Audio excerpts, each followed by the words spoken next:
The Apple Lisa was the first mass-produced computer with an operating system that had a graphic user interface. It was revealed all the way back in 1983 and sold for $9,000 back then, or around $32,000 today. So about 3 Big Macs worth, accounting inflation, maybe with a side of tears. Its graphical interface is made to lower the knowledge needed to use a computer. The Lisa computer line would later evolve into the widely known Macintosh that released a year later, which retailed at $2,000 USD back then. Glad to see the PC industry still being the same even back then. The new Bates 5000.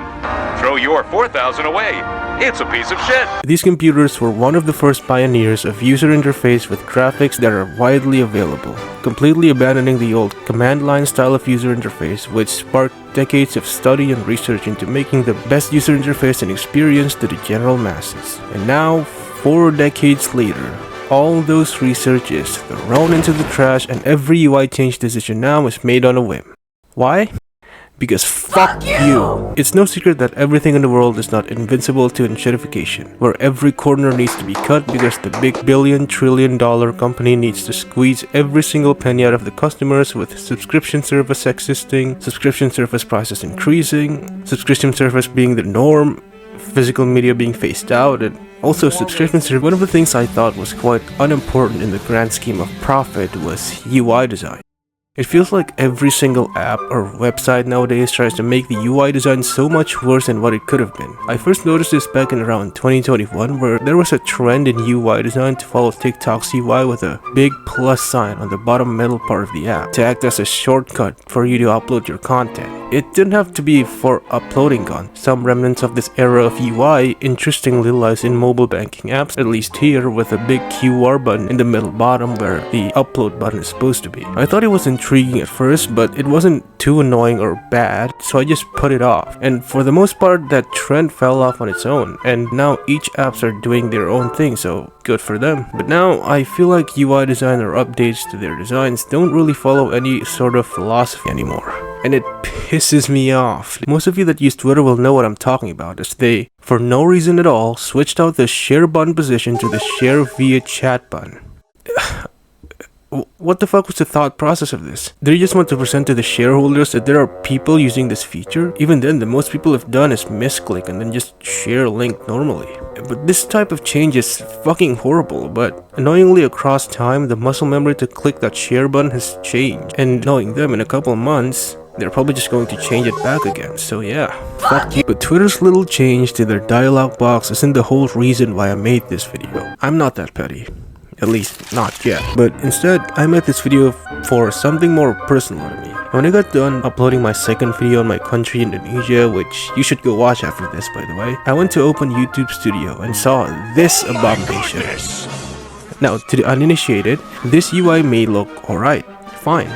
That is until you compare the layout to the old UI. I don't even need to say anything, just look at the difference. The old one was compact, dense in information, gives you the info you need without overloading you with it. There's a thumbnail, short description, restrictions, there's supposed to be another column to see if it's monetized or not, data uploaded, views, comments, and like ratio.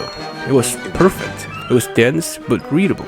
Now, let's look at the new one. The old monetized column was great because you can quickly discern if something's up with a video by just checking if the dollar's green or not. Now, a normal video just has a stripe, no explanation. And if you want to check if it's okay or not, you have to click another button, and that already makes the UX worse than the old one. And I don't know why, but YouTube has this obsession on trying to remove the like button entirely because it won't tell you the ratio anymore. It just tells you how much the video is making.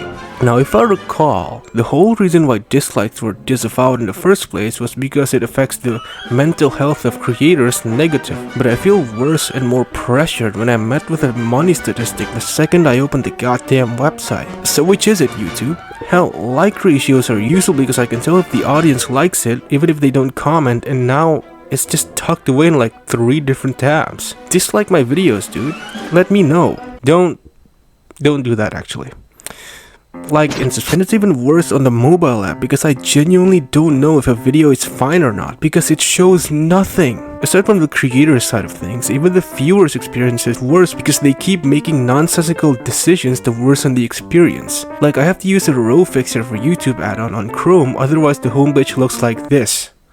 I can't fucking see. On the mobile app, the title bar is so fucking crowded because they just want to show every number possible on only 2 lines, which makes it a horrible, unreadable mess. Like, look at here. Can you see where the like count is? It's that small number under that big title. They don't even use the channel name anymore. They just use the channel tag. Like, why? And of course, there needs to be an AI button because please use the AI we spent $2 trillion on. We need to be in the green by next year. Please, dude. This is the future, not a bubble. It could easily be fixed by making a UI that looks like this. There's plenty more problems I have with YouTube UI that'll stretch this video to an hour if I cover all of them, so I'll just show them all on the screen at the same time. Good luck discerning it. The problem isn't exclusive to YouTube and is plaguing other apps like Discord, where the mobile UI has changed like 30,000 times and each time has gone generally from bad to worse to why are you still trying to change it? The only welcome addition really is the ability to swipe to reply. Everything else feels unnecessary and just makes it feel like there's an arbitrary extra layer for everything. Feels like they just go to the UI department and tell them they need a new UI by next week, but don't tell them why they should make it, what to change, or what to take feedback off, and just put together what they can to satisfy the request, and we end up with the UI puke that we have. And sometimes they also need to fill in quotas for certain features like AI or that stupid share via chat bullshit on Twitter, which is why it switched out the button like that. And honestly, it's sad because GUIs generally peaked back in like 2019 through 2021 functionally, aesthetically probably like back in like 2007. And all that development in design and philosophy for 40 something years are going to put on the sidelines because the big corpo wants their new UI in a week for some god-wretched reason. Like, this isn't even a good way to allocate manpower. Why not just put the UI guys into teams that work on other shit, like optimization? I know apps, webs, and games are 3 different things that stand alone on their own, but the best UI design I've seen in recent memory is from Arknights and Arknights Enfield. Like, just look at it, dude. Clean. Every button is clear on what it does and doesn't confuse you at all. And I'm putting this in just to add some Arknights glaze. It's the best game ever, baby. Glory to Hypergriff. But alas, the designs will inevitably get worse as long as the big guys who give the company money keeps giving them money with a big smile, and as the dude who's dabbled in UI development before, it's sad. Genuinely, thinking how much further we'd be had this whole backwards development model based off of greed not happened. I think you can say that for a lot of things actually. We should have nuclear power by now. But yeah, UI sucks. That's the video. Thank you all for watching and sticking around. Like and subscribe for more, hype up the video if you can because it helps me out a lot, and I'll see you next time.